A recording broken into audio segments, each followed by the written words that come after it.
Hey everybody, I am on the line right now with Dr. Britt Baker, DMD.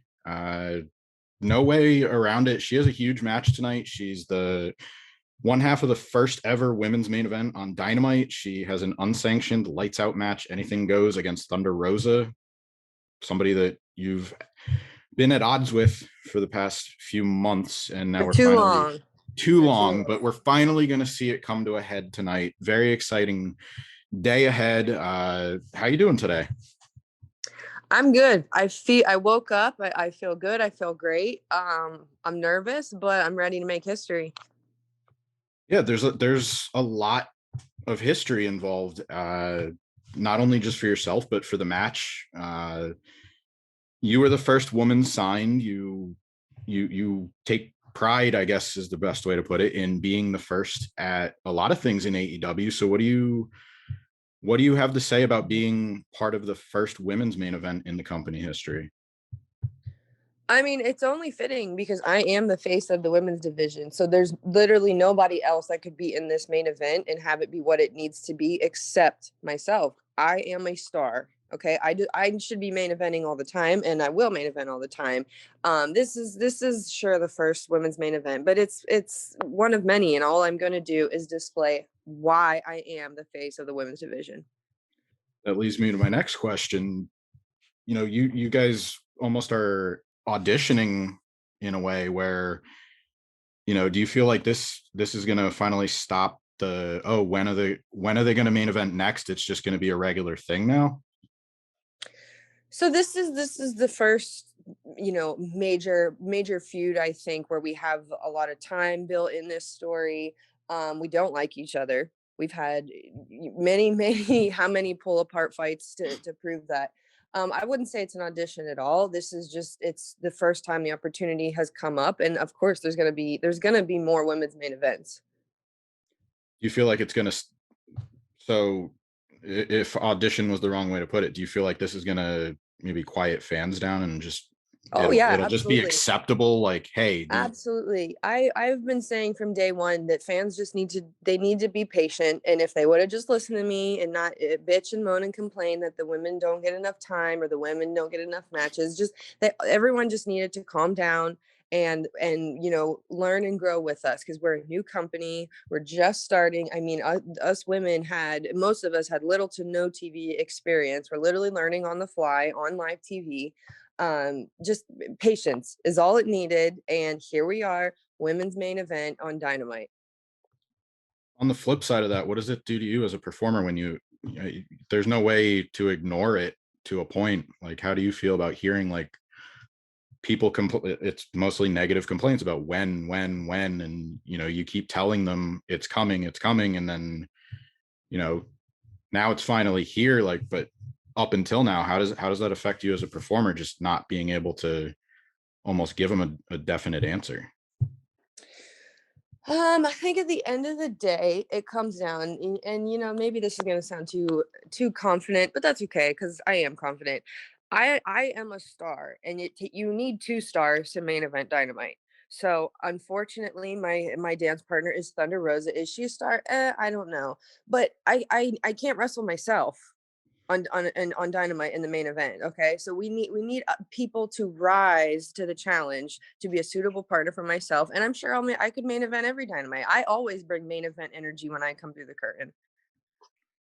There's been a few people that have wanted to do this. I know Deanna, your friend in Impact, said she wants to be the first knockout to kick through the door.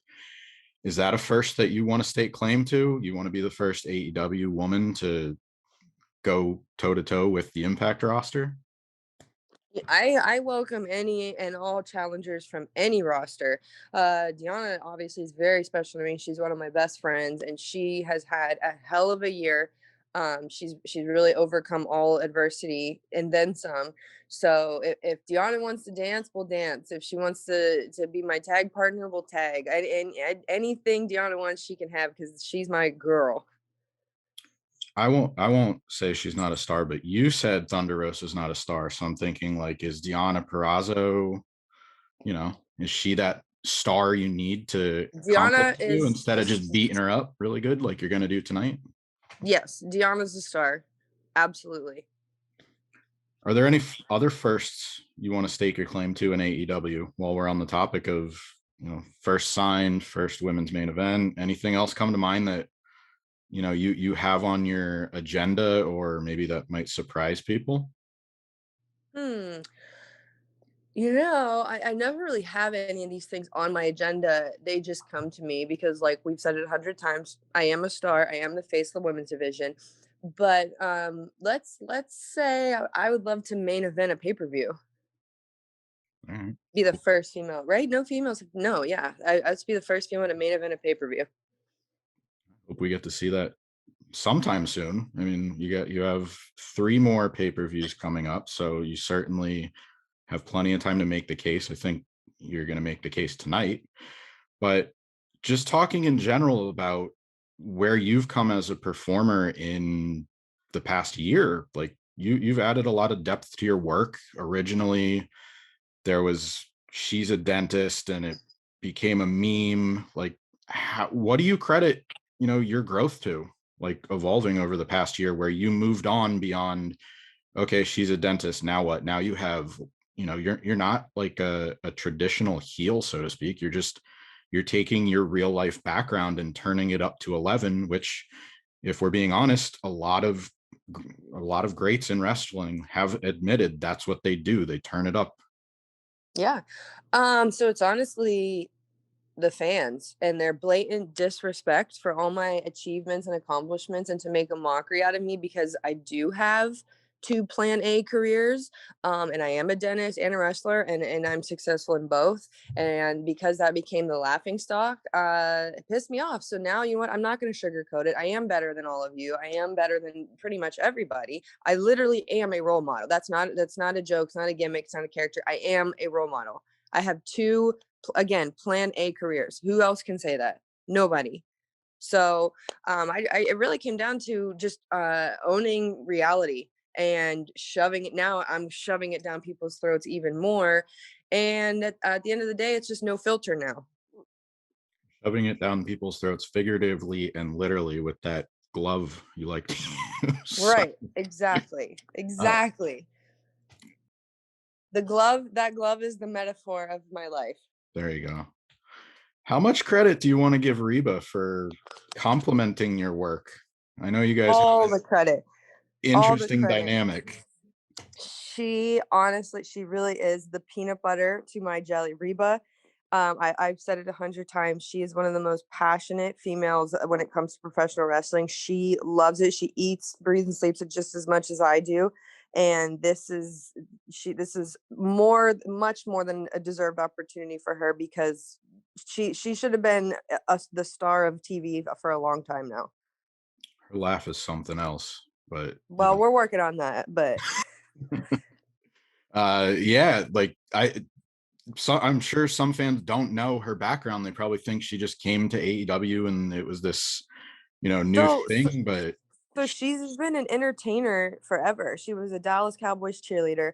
My favorite of her claim to fame is she's the lead dancer in the Honky Tonk Badonky Donk Mhm. country music video. I tell everybody this, but she's just been entertaining forever. But now I just feel like now the world is appreciating her, and of course we all have me to thank because it's my doings. But we gotta love Reba.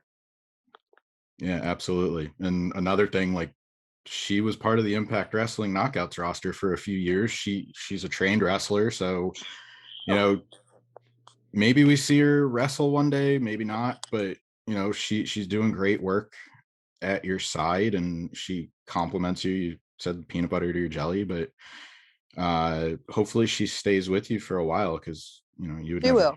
you would never She get will. rid of her. No, You we need her. can't. I really do for mental, emotional support. How important is it to you? Like we're talking about all these firsts and what it means for women's wrestling, you individually, but what does it mean for you as far as like just getting the chance for long form storytelling in general? Because the past, I'll use the timeline before AEW. uh, there was on the men's and women's side all over the place, just fans complaining about a lack of long form storytelling. It felt like month to month, here's the pay-per-view, get to it, then we switch it up. If we're lucky, we get 2 months out of it.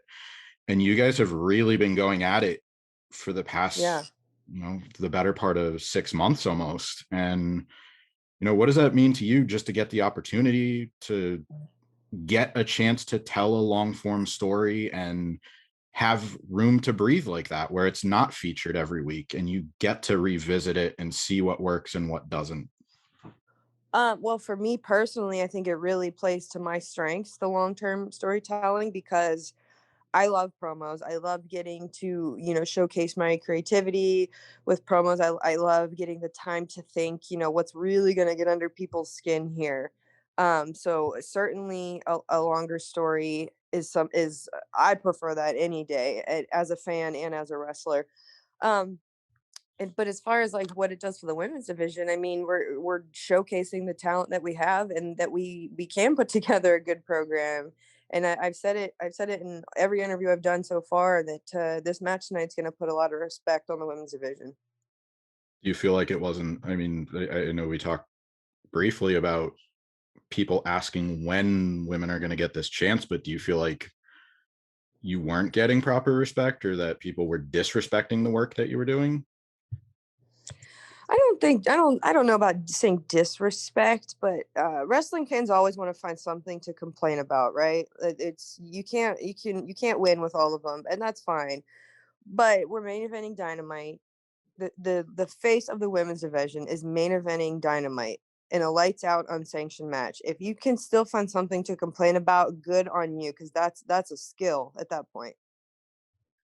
Now, talking in terms of your character work and storytelling, people would call you a heel if we're using those terms, or a villain. But do you feel like, maybe this helps you in the long run if you were eventually to become a good guy again? Like, do you feel like I've heard that example So used before where I think Charlotte Flair was the one that used it most recently, but turning heel helps you as a baby face because do you feel like that at all? so maybe, but at the end of the day, all I'm doing is saying what everybody else is thinking, but can't say or won't say. That's what I'm doing and turning it up to 10. So if that makes me the bad guy, sure, I'll be the bad guy. If it makes me the good guy one day, it's cool. I'll be the good guy too. But all I'm doing, it's reality. I'm throwing reality in your face. And then I just ask because I see it as more shades of gray where the roles aren't defined anymore. And like I said, you really are just taking real life experience and turning it up to 11. You could point to Mustafa Ali in WWE that's doing that.